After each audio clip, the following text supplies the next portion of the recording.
let's see. So I'm going to try and get the angle of it a little bit better.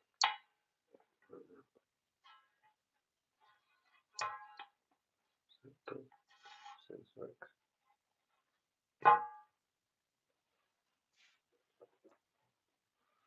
Okay, I'm going to be reading Second Esdras, and actually just studying it. Just going to talk a little bit since go up in prayer actually. Dear loving Heavenly Father, I thank you for the book of the Lord, the King James Bible, and the full counsel of God. In this time, let us be bold for our faith.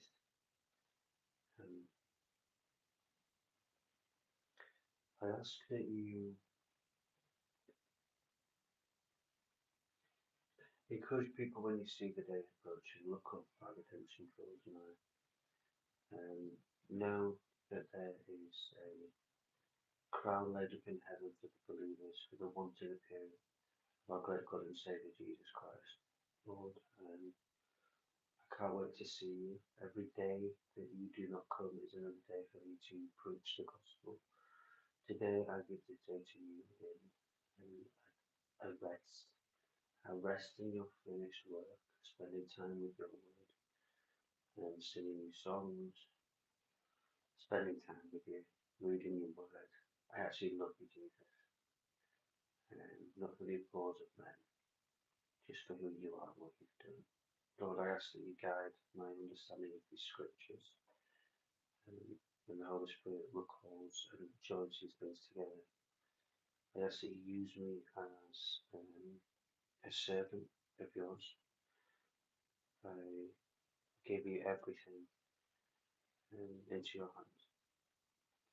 Please may you expound and unfold the book of Esdras as it is an end times book, and allow people to see the connections between this book, the book of Revelation.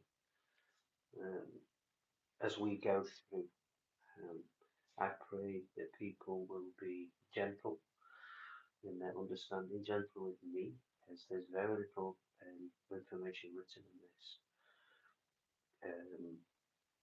Because we know that Catholics don't do Bible study, and they took the Apocrypha out through the printing press 200 years ago.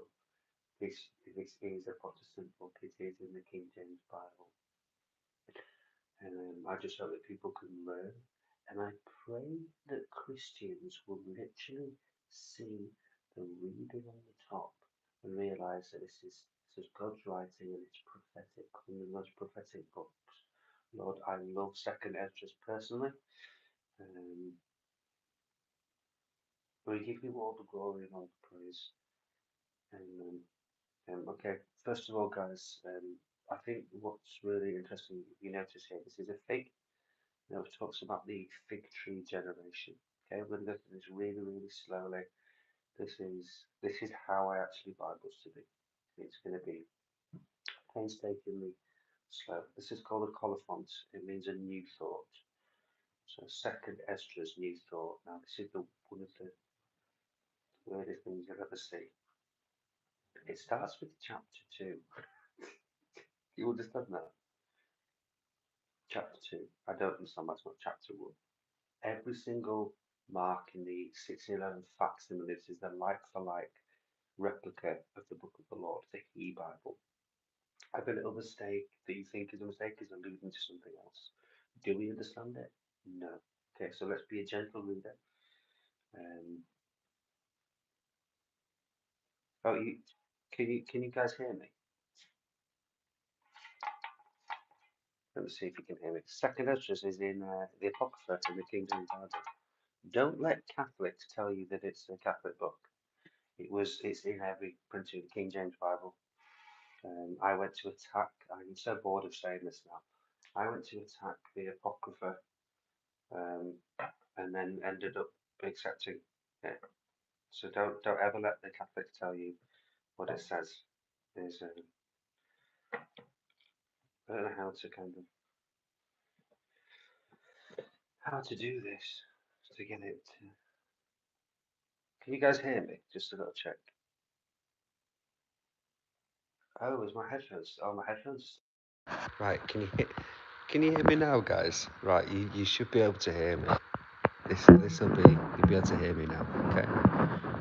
But please don't make your opinions up, and I want you to understand, I'm going to say this straight from the off, this is one of my favourite books in the Apocrypha. It is so prophetic, it's crazy. It has a sevenfold structure. It was written before the New Testament. Don't, some scholars say this, some scholars say that. Absolute nonsense, okay? It's underneath the Old Testament. You have an Old Testament page and a New Testament page. It's under the Old Covenant, okay? It's prophetic of the end times. It's in one of the most incredible books you've ever seen, okay? Chapter 2. Let me go get another King James.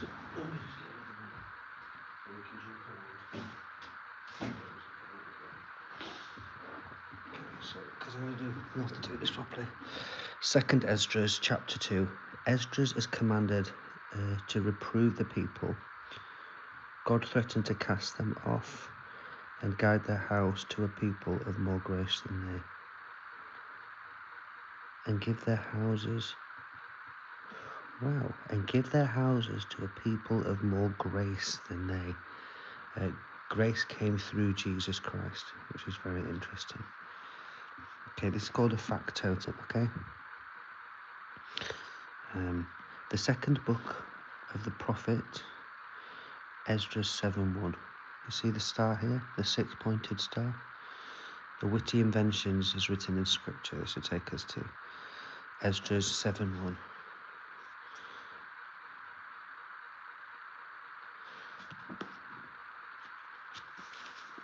Esdras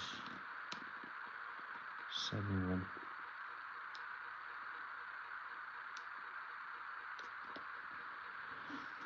Okay. So Esdras is the Greek name for Ezra. Okay. So these books were written when the Jews were in captivity, been Hellenized, so their language they're speaking is Greek. You see this phenomenon when they're taken into captivity, and we have them writing in, say Assyriac, but it's the wrong word. What's that language they're reading? Anyway, there's another language that the Bible's written in as well. Now of these things in the reign of Artaxerxes, king of Persia, Ezra, the son of Sariah, the son of Azariah, the son of Hikai. Okay, this is who we're talking about. So this is identifying that Esdras is Ezra. It's just a Hellenized version, okay? Esdras, the son of Sarias, the son of Azariah, the son of Helikias, the son of Shalom, or Shalom. So you see, Sadamas, it's doing the same thing here. It's giving you the Hebrew word for or. This is the Hellenized, which means the Greek version of. Now, what I do think is interesting here is you can see the gaps in between the words here. You see how you would presume that theirs would be touching, but they're not. So. The son of Sador, the son of Achitob, the son of Achias, the son of Phinehas, the son of Heli, the son of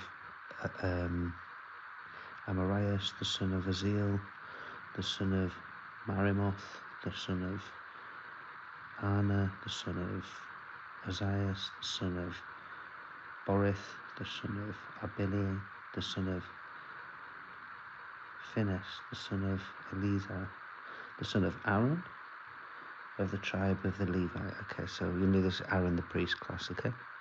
The son of Aaron of the tribe of Levi, which was captive in the land of the Medes in the reign of Artaxerxes, the king of the Persians. I think this might be easier to do it this way. And the word of the Lord came unto me, saying, okay, so we see pre-incarnate Jesus here, the word of the Lord. Go thy way and show my people their sinful deeds, and their children their wickedness which they have done against me, that they may tell their children's children. Okay, so David said, I have not sinned against anyone but the Lord. So when you see the word of the Lord came to me saying, they've sinned against God. Okay, the children, their wickedness which they have done against me, that they may tell their children's children, because the sins of their fathers are increased in them, for they have forgotten me and have offered unto strange gods. See, lower G capital. And you see what it says, because the sins of the father are increased in them. So when we say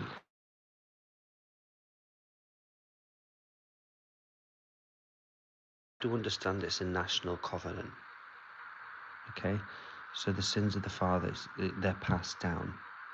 This is Old Testament, so I'm going to say it once, it's Old Testament, okay, so we need to understand the right hermeneutics, and not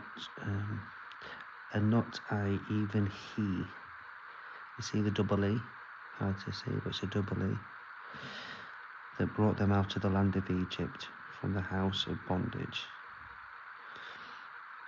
Am not I, even he that brought them out of the land of Egypt? What, the word of the Lord? In the beginning was the word, and it comes to them. It's pre-incarnate Jesus. It's saying, am I even not he that brought them out of the land of Egypt from the house of bondage? Now when you see these double dots, it's explaining it again. It's reinterpreting it. But they have provoked me unto wrath, and despised my counsels. Oh, so God has his own counsel. I love this. This is why you never trust Catholics to read the apocryphal books. They never do Bible studies. They never quote it. This Deuterocanon nonsense just means that you don't read it and you trust that they have. It's crazy. It's wild out here. Okay. And despise my counsels. Pull thou off, then, the hair of thy head, and cast all evil upon them. And cast all evil upon them, for they have not been obedient unto my law, but it is a rebellious people. Didn't they cut the hair off?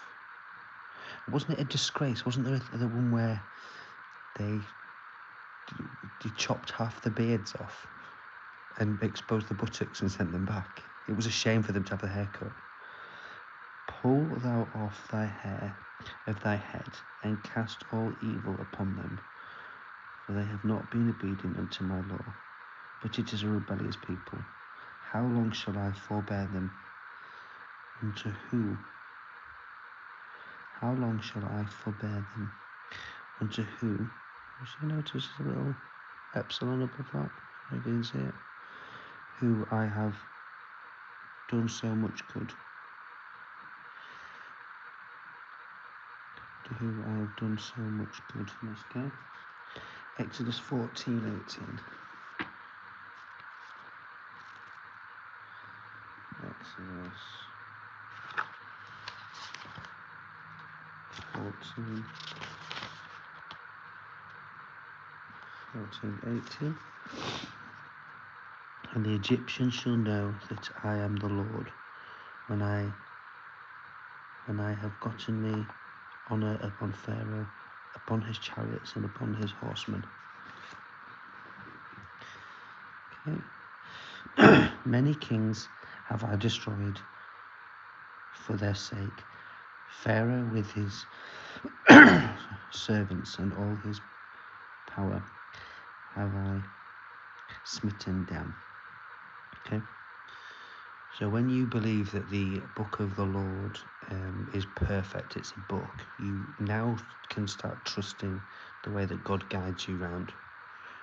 So I never used to listen to the side notes and follow them. I do now. All the nations have I destroyed before them. Numbers 21, 24. Numbers 21, 24. Okay.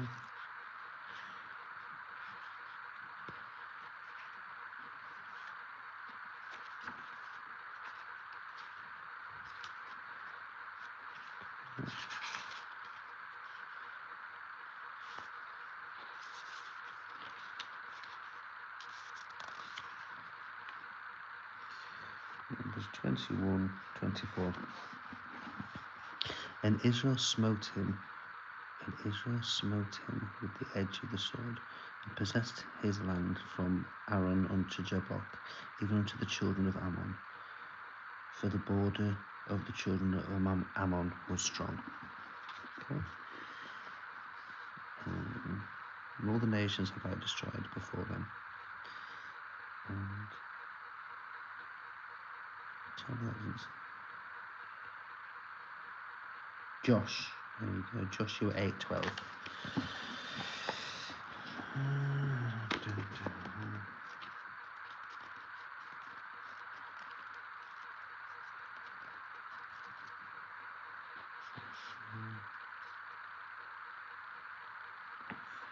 Eight, 12. Okay. And he took about 5,000 men and set them to lie in ambush between Bethel and Ai on the west side of the city. Okay.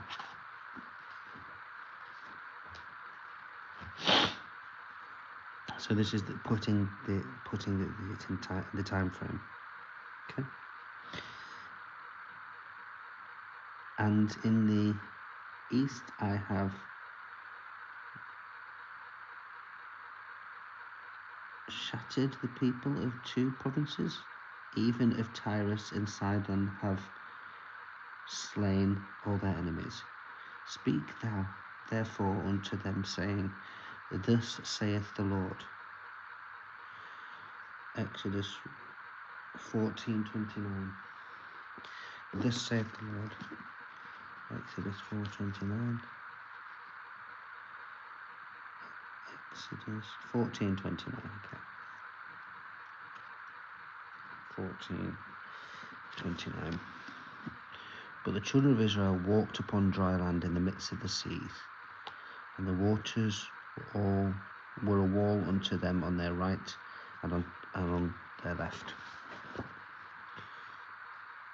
Oh.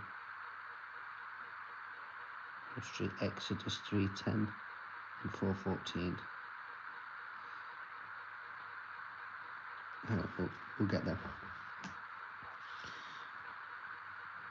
Thus saith the Lord. I led you through the sea, and in the beginning gave you a large and safe passage or street. You see, the double. Now what I want to can we say here? Okay. What I want to point out, which I think is really cool, is you notice a 6-spoked star. You notice a double one, and you notice a cross.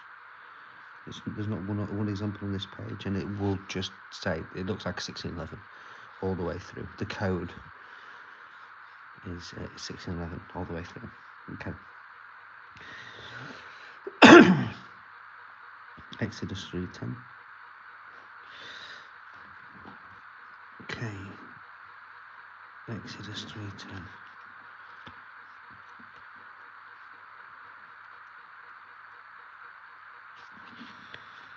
Exodus 3:10.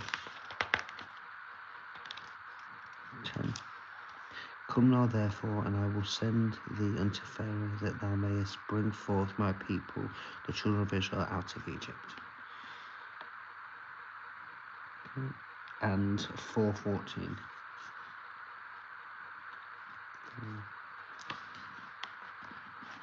And the anger of the Lord was kindled against Moses, and he said, Is not Aaron the Levite thy brother?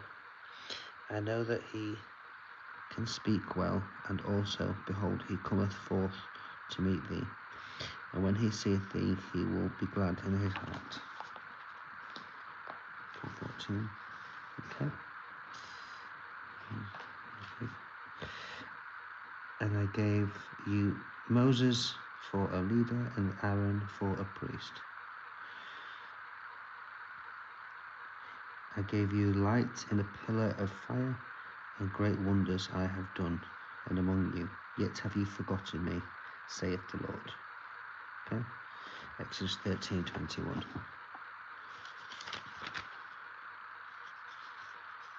13:21. And the Lord went before them by day in a pillar of cloud, and led them the way by night in a pillar of fire, to give them light, to go by day and night. So when we trust that God produced a perfect book, he will lead us around perfectly, and it interlocks the Apocrypha, the New Testament, the Old Testament together. You will have the Old Testament going to the Apocrypha, the New Testament going to the Apocrypha going outwards, so it's interlocked. Once you remove the Apocrypha, you change all the notes on the side, and what you're seeing in any King James that isn't original printing, you cannot trust these ones. They're guided by men, not by God. That's not up for debate. We're not talking theology here. We're talking God produced a perfect book that includes everything inside of it. Okay. Okay. Thus saith the Almighty Lord, the quails were as a token for you. I gave you tents for a safeguard. Exodus 16:13. Exodus 16:13. There we go here. Now, do you know what a token is? It's a sign. Excuse me. Exodus 16:13. 16:13. And it came to pass that at even the quails came up and covered the camps, and in the morning the dew lay around about the host. Isn't it interesting? But what it says is giving them as a token, it's a sign. Yeah, his favour, but is there something more in what a quail is? Does it represent something? I think that when God says creation testifies as a creator, in Psalm 22 he says, I am that tool, I am that worm. That particular worm he's talking about is the worm where the priests made the dye that stained the cloth using the priestly garments. It's pointing to the blood. So when he says it's a token in here, the quails, is there something more in what a quail is? I don't know. I don't think we'll ever fully understand the Bible. I think anyone that does is going to be stuck. I'm going to talk to you very personally as well. I read something the other day that really stuck with me, and it made me laugh because the meme was funny. It was in Numbers. I think it's Numbers 12:3, something like that. And it's written by Moses, and it says Moses was the most humble man. Was the most humble man on earth, I think. I don't think I'm quoting it verbatim, but basically Moses was the most humble man verbatim on earth. And you got to see what God did through Moses because he was so humble. And I just realised I love God, and sometimes I can paralyse myself with pride and this, that, the other. It's a sin that I used to be awful with before I came to God, and it's something that is, I'm not perfect. I'm so much better, but I'm not perfect. And if I really truly want God to be able to work through me, it's to stay more humble so God can work through as we see the characters. So I just thought that was just an interesting kind of experience. Guys, I'm not really listening to the comment section. I can't read it. It's sideways. But let's just continue reading. And I would just encourage people to read along with me if you want. We're in the second Esdras, chapter 1, because chapter 2 doesn't say chapter 2, it starts with chapter 2, which is unusual in itself. Okay. Thus say the Almighty Lord, the quails was a token for you. I gave you tents for your safeguard. Nevertheless, murmured there. They complained a lot and triumphed not in my name. For the destruction of your enemies, but ever to this day do ye yet murmur. Where are the benefits that I have done for you? When you were hungry and thirsty in the wilderness, did you not cry unto me? Numbers 14:13. God hates murmuring, you know. In 14:13, isn't it? Numbers.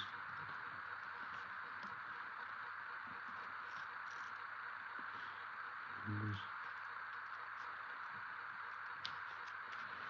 14:13. And Moses said unto the Lord, then the Egyptians shall hear it, for thou broughtest up this people in thy might from among them.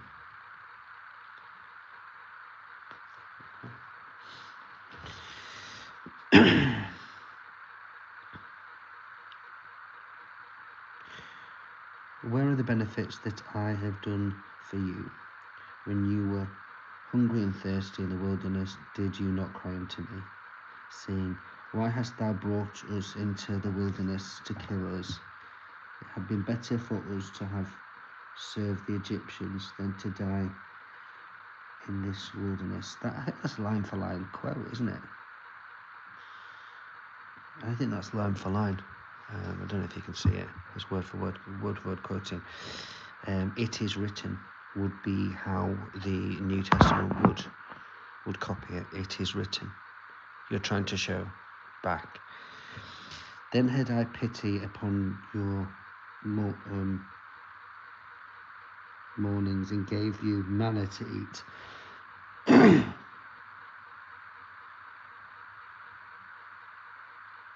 Wisdom 16:20.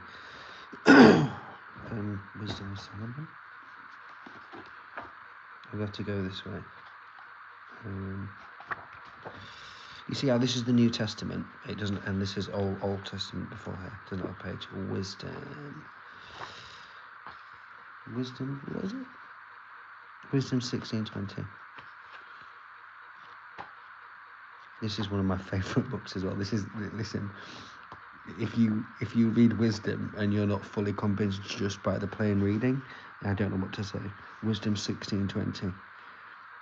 Wisdom 10, 11, 16,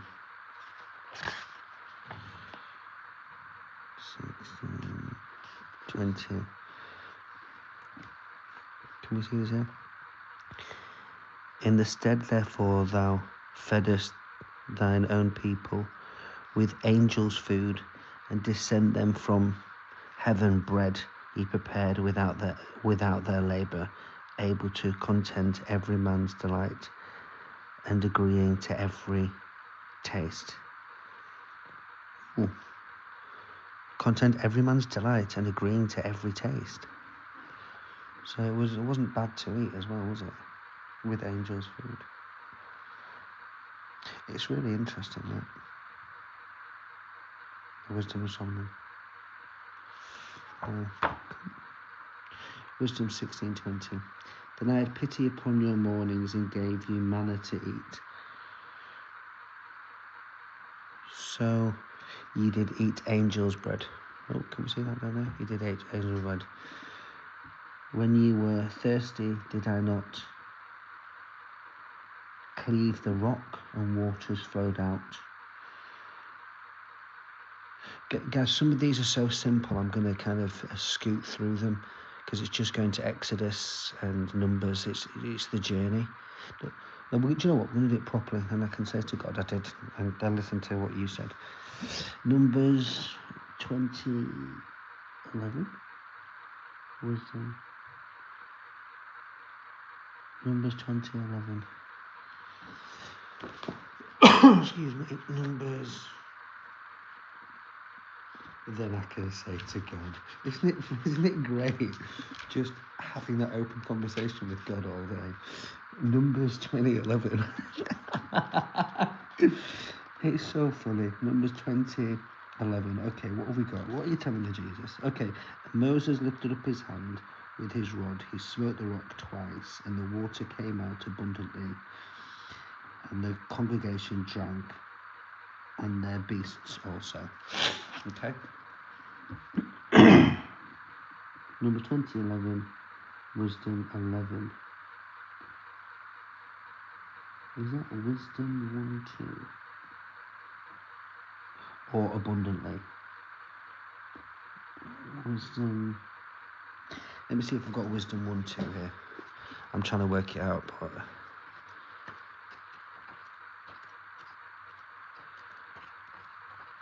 wisdom.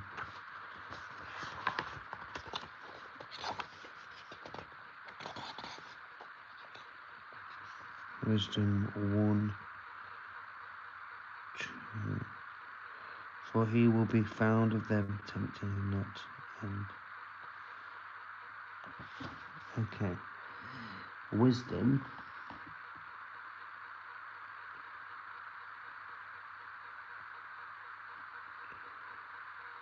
Oh, that's a 1, 2. Tempting him not, him dwelleth himself into such.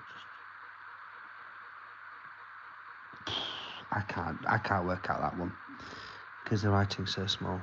So. Okay. Dun-dun-dun-dun. And waters flowed out to your filth. For the heat I covered you with the leaves of the trees. I divided amongst you a fruitful land. I cast out the Canaanites, the Perizzites, and the Philistines before you. Isaiah 5:4 and Exodus 15:23. Isaiah 5:4.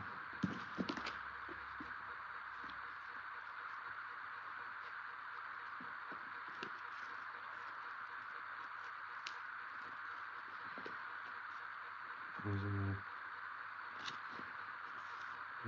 5:4. What could have been done more to my vineyard that I have not done in it? Wherefore, when I looked that it should bring forth grapes, brought it forth wild grapes. Oh, wow. That's cool.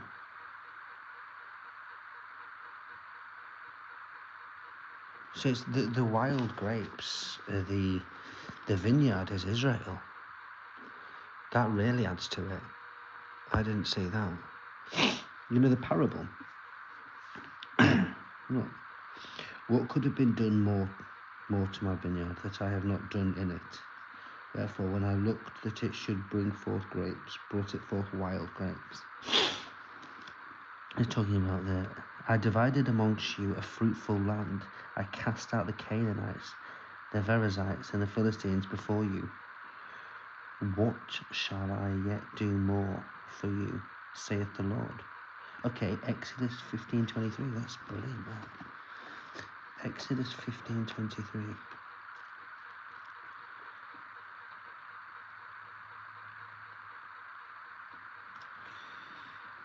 Exodus 15. And when they came to Marah, they could not drink of the waters of Marah, for they were bitter. Therefore the name of it was called Marah. Marah means bitter.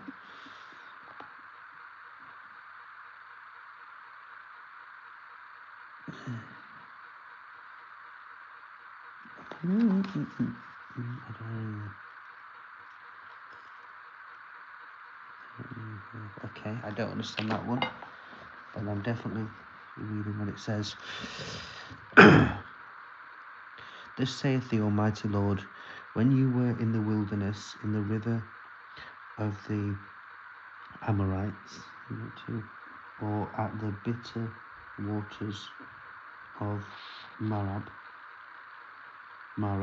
that's right. And when you were in the wilderness, in the river of the Amorites, the bitter water, being athirst, and blaspheming my name. Oh, this is when they went to Elim, isn't it? with the 5 wells. I gave you not fire for your blasphemies, but cast a tree in the waters and made the river sweet. Okay. What shall I do unto thee, O Jacob? Thou, Judah would not obey me. Exodus 32:8. Guys, I'm going to try and get through this whole book today. Exodus 32:8.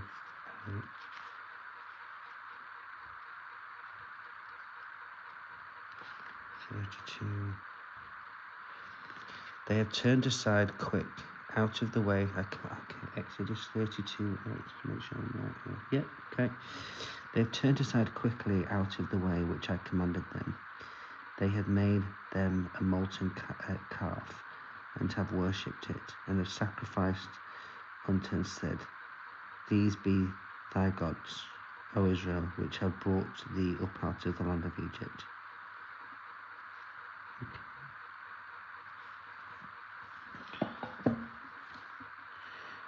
What shall I do unto thee, O Jacob?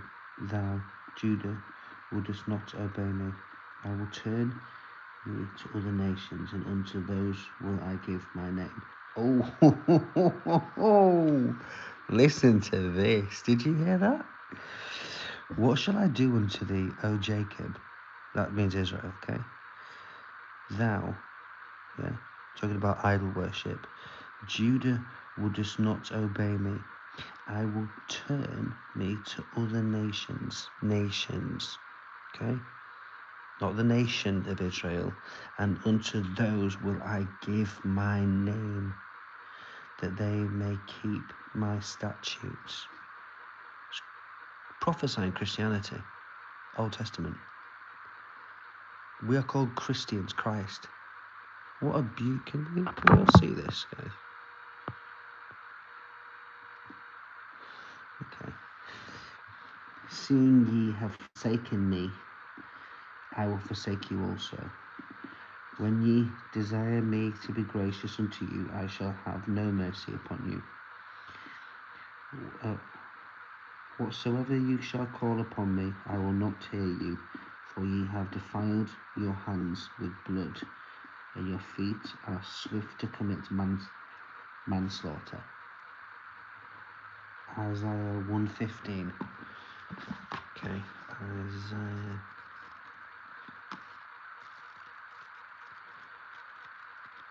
I wish I had classical training. Come on.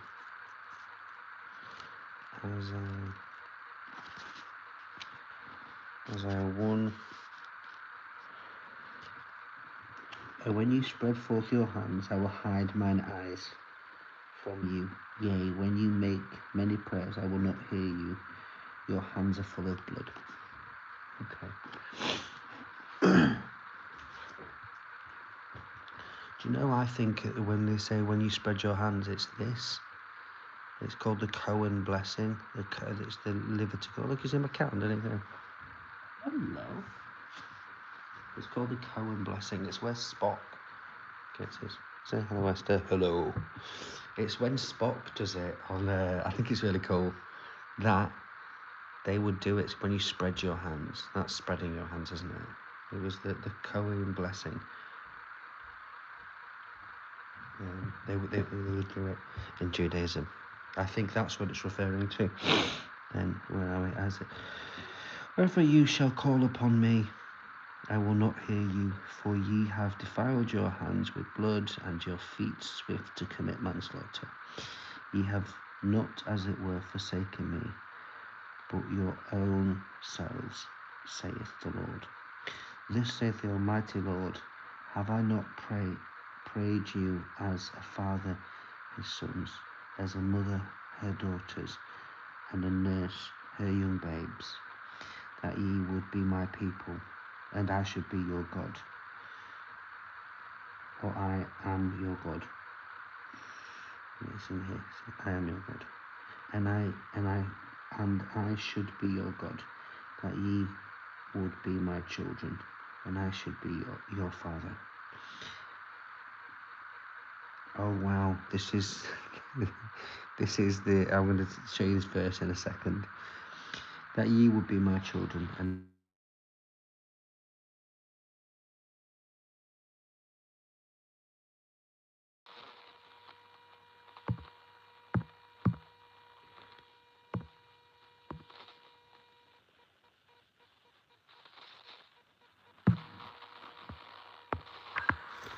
okay, watch this. Sorry about that, I just got a text. That ye would be my people, and I should be your God. That ye would be my children, and I should be your father. Okay, watch this. I gathered you together as a hen gathereth her chickens under her wings. But now what shall I do unto you? I will cast you out from my face. Jesus quotes this in the New Testament. He quotes the Apocrypha in the New Testament. I wanted that I would gather you together. Now watch this. I'm going to show you something really cool. If you don't believe that this book that there is a perfect book, I don't know what to say to you, because God talks about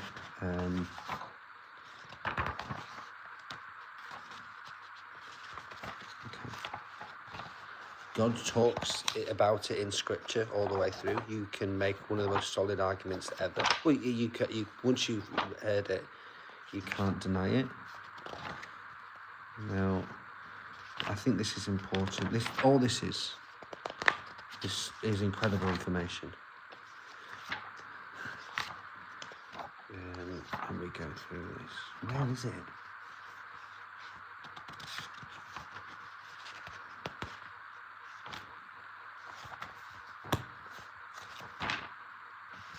Sorry about this, guys. It's a lovely day.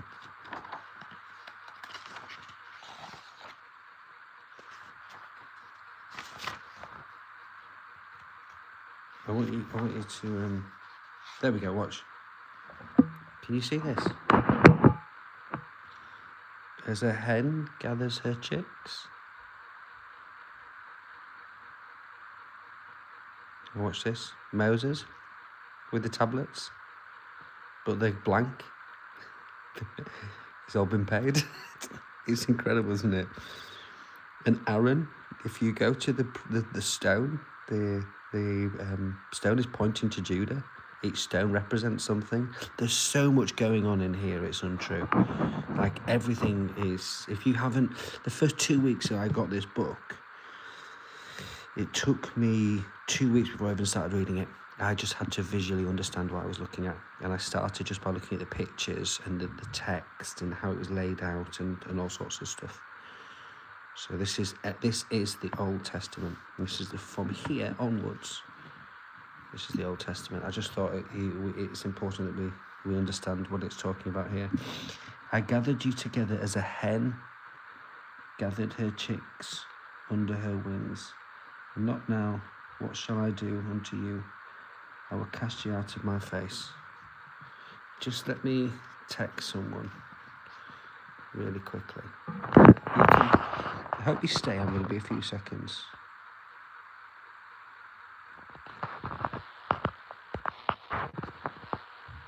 Back. Okay. So you really need to. I hope people's hearts soften to the King James and you truly accept the King James, not the watered down version. Okay. Because I'm learning when I go along. I gathered you together as a hen gathereth her chicks under her wings. But now what shall I do unto you? Will I cast you out from my face? When you offer unto me, I will turn my face from you. For your solemn feast days, your new moons, and your circumcisions have I forsaken. Remember this. Isaiah 1:13. I hate to test your solemn feast days. 1:13. Bring no more vain oblations, incense and abomination unto me. The new moons and Sabbaths, the calling of assemblies I cannot away with. It is iniquity Even the solemn meetings. Wow. It's better to obey than sacrifice. It's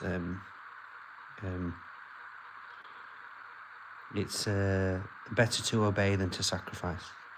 Is what he's kind of getting at here. I sent unto you my servants, the prophets, whom ye have taken and slain, and torn their bodies in pieces, whole, whose blood I will require of your hand, saith the Lord. Thus saith the Almighty Lord, your house is desolate. I will cast you out.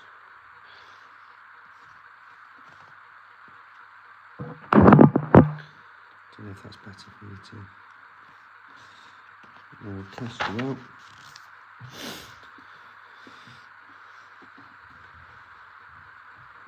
Just go over here.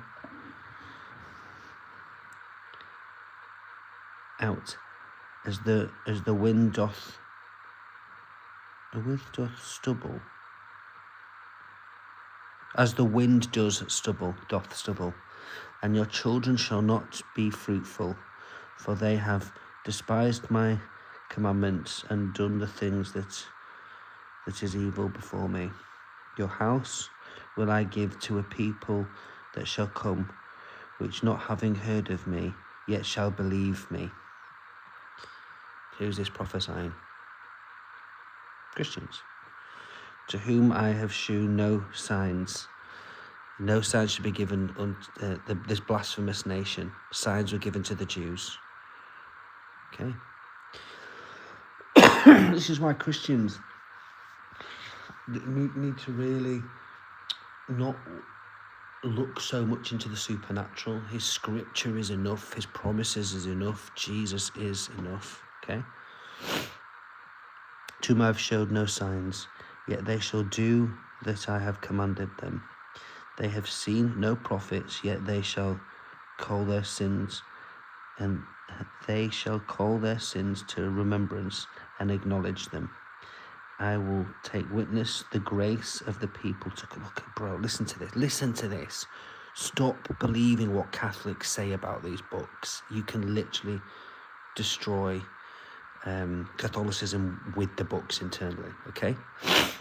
They have seen no prophets, yet they shall call their sins to remembrance and acknowledge them. I take to witness the grace of the people to come, whose little ones rejoice in gladness, and though they have not seen me with bodily eyes, yet in spirit they believe the things that I say.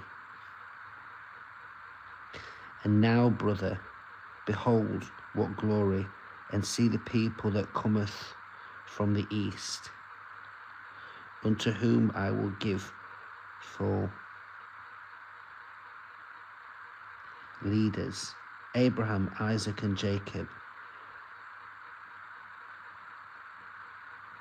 Oseas, Amos, and Micaias, Joel, and Abias, and Jonas, Nahum, and Abarus, Sophonias, Aggeus, Zechariah, Malachi, which is also called, and Malachi, which is called also an angel of the Lord. Malachi 3:1. Malachi's at the end, isn't it? Habakkuk.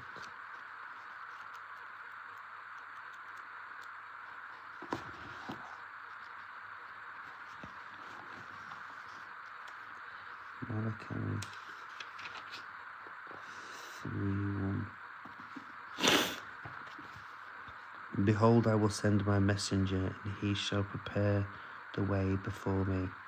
And the Lord, whom ye seek, shall suddenly come to his temple, even the messenger of the covenant, whom ye delight in. Behold, he shall come, saith the Lord of hosts. The messenger. angel. So this is you need to understand what the word angel actually means. Where am I here? Okay. And called an angel of the Lord. Now, watch this. This is why it's really weird. Chapter 2, 2nd Esdras. It started on chapter 2. It's one of these weird anomalies. I don't have the answer.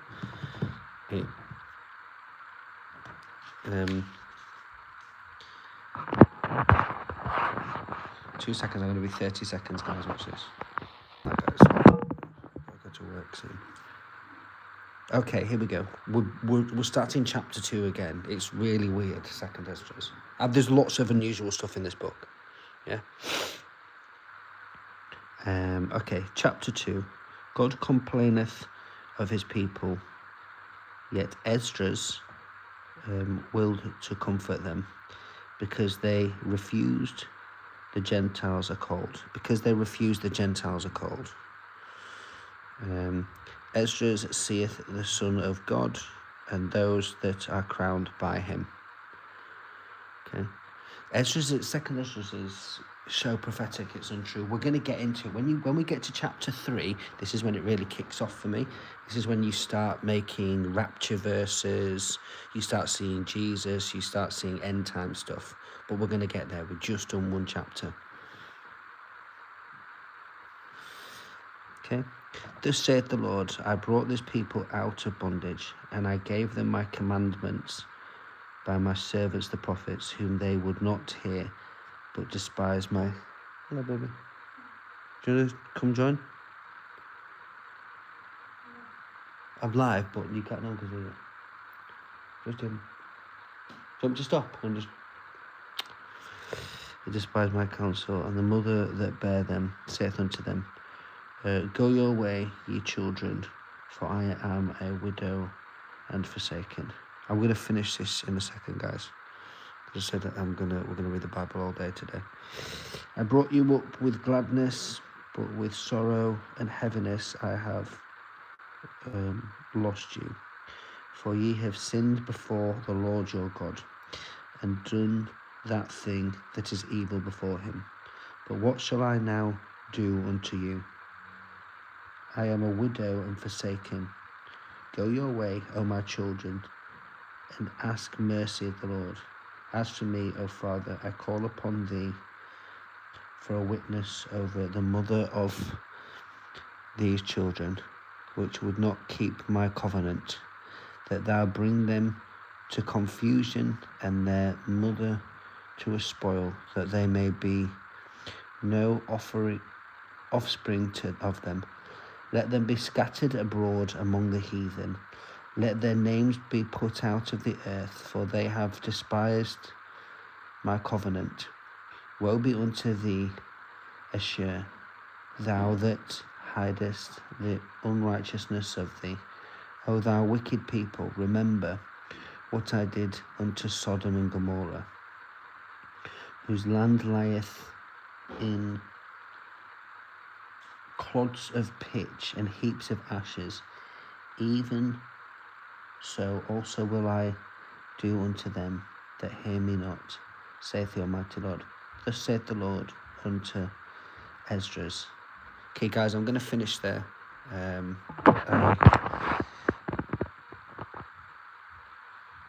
Guys, there is, yeah. Come on, Josh. Josh, I'm going to finish up, mate. If you want to come up, let's go, Jim. So I just pray that, come on, you don't know the thing. I just pray that educated Christians spend time in 2nd Esdras today, because it is the Feast of Trumpets. The Feast of Trumpets has been televised for the first time. The 100 blasts of the trumpets. I believe this is the highest rapture watch that I've ever witnessed over the next few days. So today I'm giving my day to the Lord, and I'm just spending time in his word all day. I please encourage you to be a gentle reader and to read the full counsel of God. I would encourage people to read 2nd Esdras today. It's a big book. It is one of my favourite ones.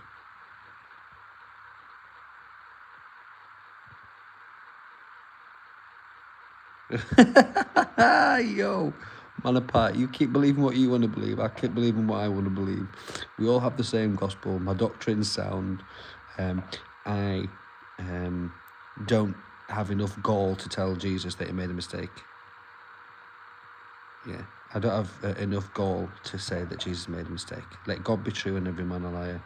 God bless you. I'm going to be reading 2nd Esdras today. Take care. Bye-bye.